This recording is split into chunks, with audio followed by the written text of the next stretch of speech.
乌炸毁5座桥梁，而前线全面瘫痪。第6集团军激进重建。乌东闪电反攻，而坦克装甲车被毁，前线24小时巨变。乌1700公里远程轰炸覆盖俄腹部，而能源支柱崩塌。乌军突袭克里米亚，最大油库被毁，俄军机场再爆巨响。乌防空奇迹挺过史上最强空袭，而继续冬季风暴。核电站陷危机，切尔诺贝利紧急断电引全球担忧。北约边境警报拉响，无人机入侵风暴席卷多国机场。大家好，欢迎收看新冷战情势，我是雨桐，请大家先为我们的节目点赞留言，谢谢大家。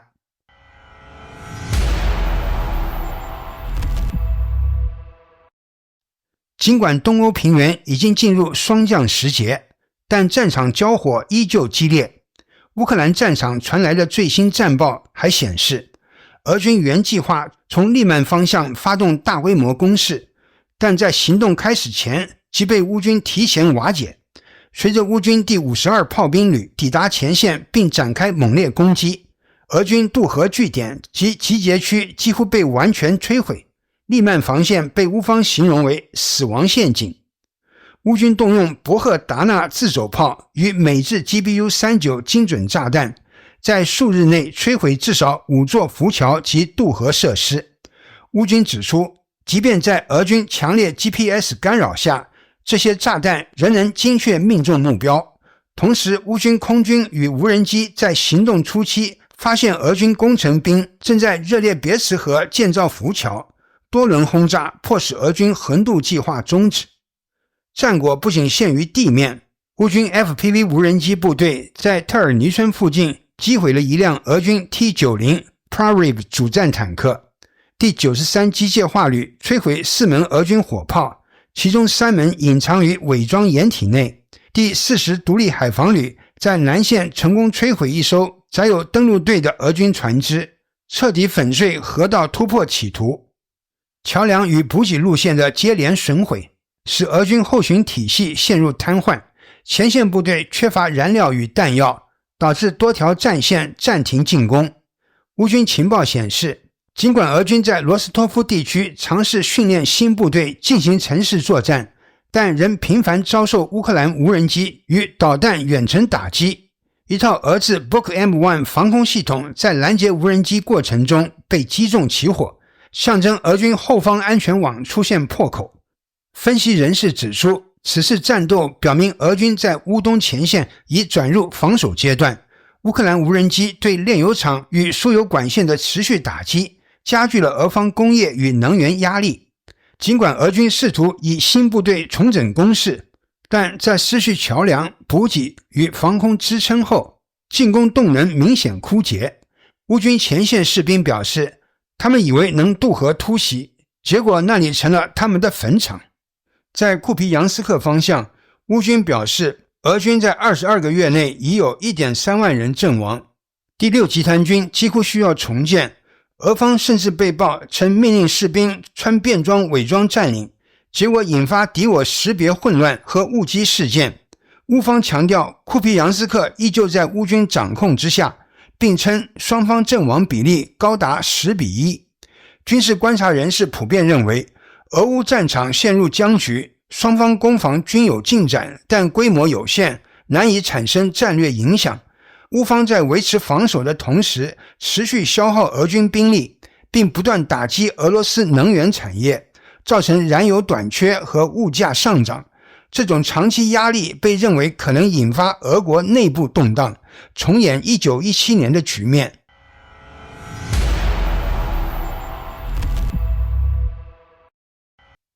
乌克兰总参谋部日前证实，东部战线的反攻中，第80空降旅联合炮兵部队利用伏击战术摧毁俄军12辆主战坦克和5辆装甲运兵车，迫使俄装甲集群仓促撤退。据悉，乌军先用海马斯火箭弹精准打击俄军补给线，切断后勤支援。随后特种兵引导标枪斯图纳反坦克小组设伏，俄军坦克进入地雷区域后被连环爆炸重创，首辆 T-90 发动机舱被击中燃起火球，夜空被映亮。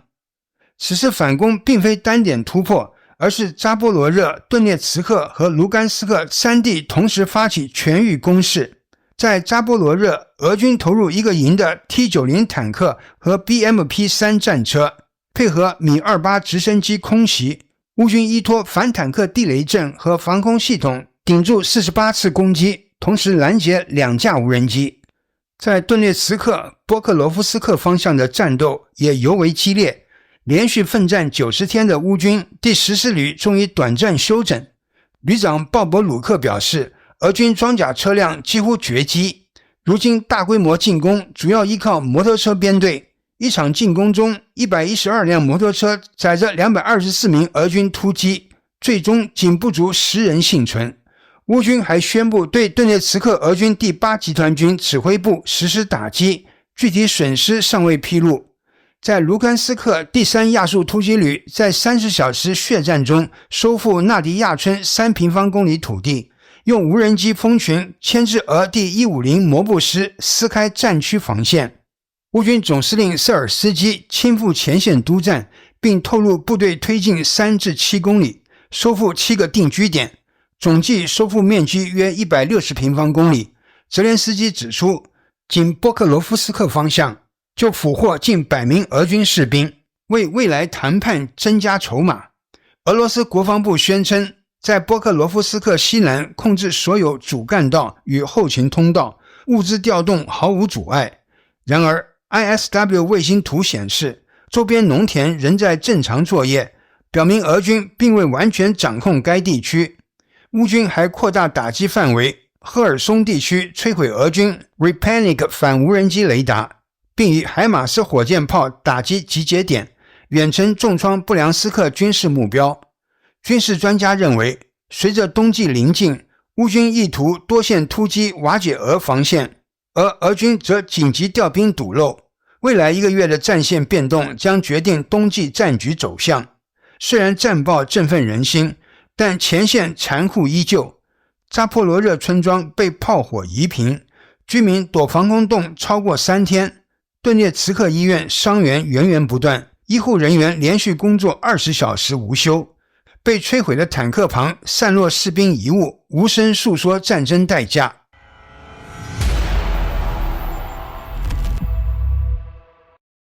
近日，战火持续在俄罗斯境内燃烧，乌克兰部队对别尔哥罗德和布良斯克发起越境打击，导致俄军指挥部及能源设施受损。据德媒图片报报道，日前乌克兰弩炮特种部队已经越境进入别尔哥罗德，突袭俄军后勤基地，击毁补给车队并清理掩体阵地。别尔哥罗德原是俄军支援乌克兰战场的重要中转节点，如今却多次遭乌军渗透。分析认为，乌方或试图在当地建立类似缓冲区，发挥类似库尔斯克战役的作用。除地面行动外，乌军还展开密集空袭。乌战机在轰炸卢甘斯克、普里维利亚后，继续深入俄罗斯境内，击毁别尔哥罗德一处俄军指挥所。航拍画面显示，大楼在制导炸弹命中后化为废墟，浓烟与爆炸声接连不断。与此同时，乌军无人机打击了别尔哥罗德的能源系统，当地的卢奇变电站被击中后，造成全市大面积停电停水。州长格拉德科夫甚至呼吁民众自备发电机，承认政府难以提供备用电力。自俄乌战争爆发以来，别尔哥罗德已多次承受炮火，既有乌军打击，也有俄境内反对力量袭扰，甚至不乏俄军导弹误伤。如今密集攻势再起，外界普遍认为这可能是乌克兰在前线发起更大规模反攻的前兆。另外，据俄媒 Mesh 披露，布良斯克州卡拉切夫地区也遭到无人机与导弹的联合攻击，大批无人机先行干扰防空火力，随后2枚乌克兰国产海王星导弹命中当地的艾列克特罗代塔尔工厂，现场火势猛烈，生产车间与锅炉房被毁。夜空被浓烟与火光笼罩，部分地区甚至出现断电。据悉，海王星导弹经过升级后射程接近1000公里，使乌克兰能够威胁俄罗斯更深层腹地，包括莫斯科。分析指出，此次袭击不仅重创布良斯克，还显示乌克兰正将打击范围扩展至俄后方战略目标。另外，托拉普谢黑海沿岸和索契拉扎列夫斯科耶地区也出现多起爆炸，当地进入紧急状态。同时，夏诺夫哥罗德州吉尔任斯克的斯维尔德洛夫炸药厂也遭袭，2座仓库被摧毁。该厂是俄罗斯重要的工业炸药和弹药生产商，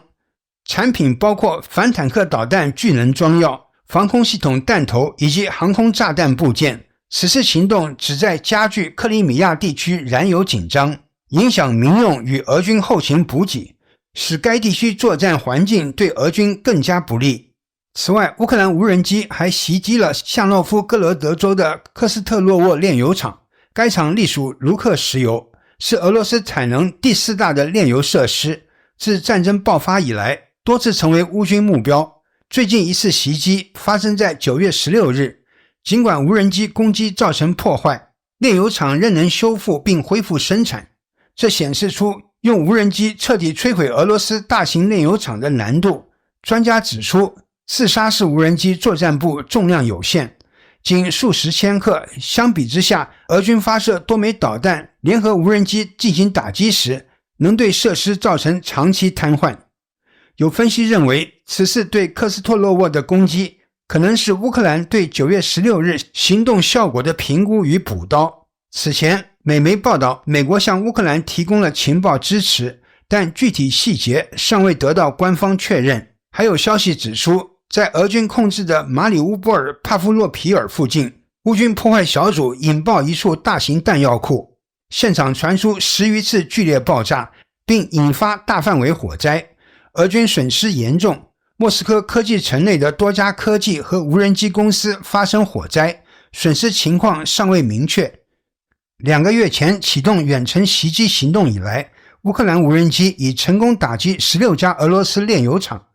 累计年总产能约 1.468 亿吨，导致俄罗斯约 40% 到 45% 的炼油能力受损。受此影响，部分加油站被迫关闭，民众出现排队加油现象，燃油短缺已开始影响民用生活与前线补给。乌克兰无人机的打击范围广泛，最远可达约1700公里，覆盖俄罗斯西部及更远腹地。分析人士指出，乌军的目标不仅是短期骚扰，而是系统性削弱俄罗斯炼油能力。部分观察者认为，其最终目标可能是摧毁俄罗斯 80% 以上的炼油产能，从而切断战争融资与后勤支援链。此次能源打击的影响已超出国内，全球原油市场亦受到波及，布伦特原油价格近期跌破每桶65美元。OPEC 加计划自11月起增加日产量 13.7 万桶，其中沙特倾向大幅增产，抢占市场份额，而俄罗斯因制裁与高成本限制，仅希望适度增产以维持油价稳定。分析显示，沙特原油低成本高质量更易通过增产获利，俄罗斯乌拉尔及远东高流原油成本高，利润有限，大幅增产反而可能压缩能源收益。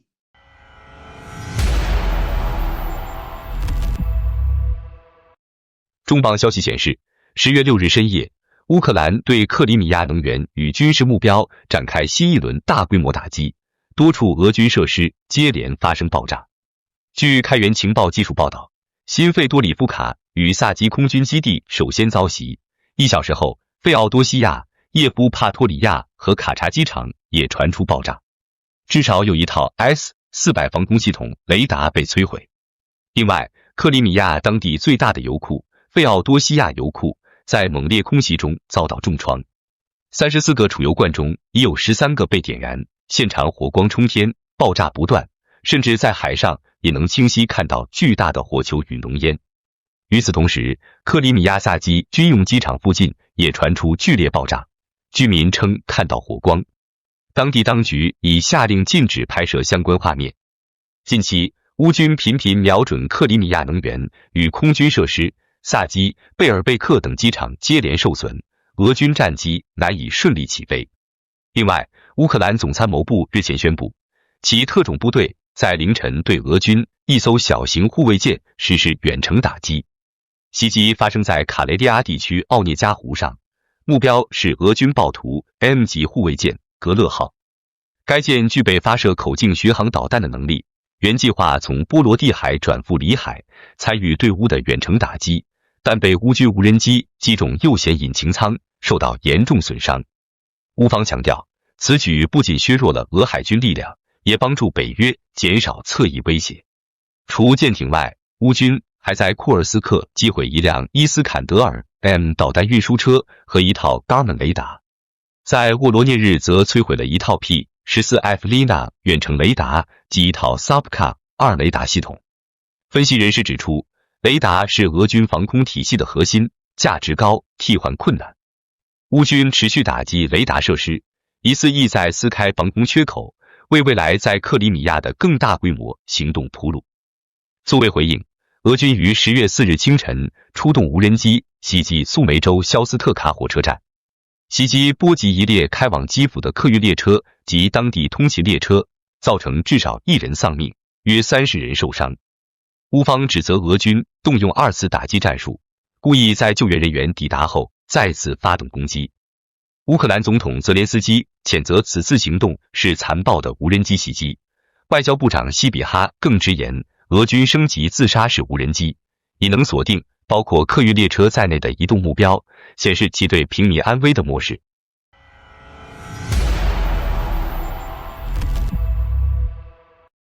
乌克兰西部城市利沃夫在10月5日夜至6日凌晨遭遇开战以来最大规模之一的空袭。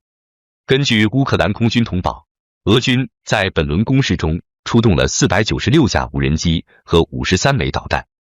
乌方防空部队成功击落或干扰439架无人机，并击落39枚导弹，但另有6枚导弹下落不明，可能因电子干扰失效，或因生产质量问题发生故障。乌方此前曾发现部分俄制 KH-59空地导弹缺少关键末端导引头，这或与俄军军工体系受零部件短缺影响有关。乌克兰空军发言人伊格纳特中校表示，此次所有导弹目标均为利沃夫，从海上、陆地与空中多方向形成半环状包围。空袭持续约4小时，导致利沃夫部分地区停电。战争研究所 ISW 指出，本轮袭击规模虽大，但可能只是前奏。俄军正在储备弹道导弹和巡航导弹，为每年冬季常见的大规模空袭及所谓冬季风暴做准备。数据显示，9月俄军发射的导弹总数仅10余枚，明显低于8月的40余枚，说明俄方在刻意减少消耗、积蓄力量。尽管俄军在袭扰行动中越来越多地依赖突防能力更强的伊斯坎德尔 M、KN-23和匕首弹道导弹，但其导弹武器体系也面临困境。例如，乌克兰实施的蛛网行动破坏了俄军空射巡航导弹能力 ，KH-101产量大幅下降，每次大规模空袭发射量难以超过几十枚。另外，口径海基巡航导弹与伊斯坎德尔 K 陆基巡航导弹因载具有限，只能作为配角。还有部分导弹在飞行中失踪或缺少关键部件，显示俄军生产环节可能受制裁与零部件短缺影响。乌克兰方面则持续增强防空能力。随着3套以色列爱国者系统部署完成，乌军不仅在拦截效率上优于往年，还逐步转向主动出击，打击俄方导弹与无人机工厂及其发射平台。分析人士认为，在今年冬季空袭中，乌克兰防空部队的表现将明显优于此前，俄军冬季风暴能否达到预期效果尚存变数。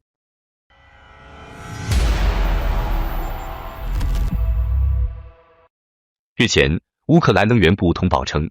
俄罗斯当天对基辅州斯拉武季奇市的能源基础设施发动攻击，导致切尔诺贝利核电站出现紧急断电。虽然目前尚无核泄漏报告，但事件引发国际社会对核安全的高度关注。乌克兰方面表示，俄军使用无人机发起波浪式攻击，摧毁当地主要变电站，导致核电站电力中断及周边约30万人停电。核电站虽启用备用系统维持冷却功能，但若长时间无法恢复电力，反应炉冷却系统可能面临失效风险，后果不堪设想。乌克兰总统泽连斯基谴责此举是对全球安全的威胁，并呼吁西方盟友提供更多防空与能源支援。切尔诺贝利核电站因1986年的核事故而闻名，当时释放的辐射量相当于约400枚广岛原子弹，事故影响至今仍波及当地环境与居民健康。反应炉虽已封存并加装保护外壳，但仍需依赖外部能源维持冷却系统运作，长期安全性受到质疑。除切尔诺贝利外，乌克兰南部的扎波罗热核电站也因战事频繁受损。目前该核电站由俄军控制，乌方称其近期曾长达1周断电，仅靠柴油发电机维持运转，安全堪忧。对于乌方指控，俄罗斯国防部予以否认，表示未针对任何核设施展开攻击，并指责乌克兰利用核电议题操弄舆论，争取国际支持。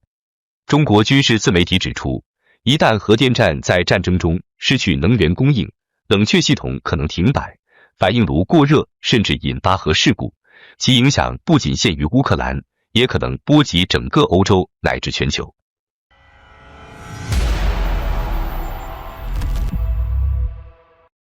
近期，欧洲多地机场频繁遭遇无人机入侵，尽管大多数无人机未携带炸药，但已造成航班中断和民众焦虑。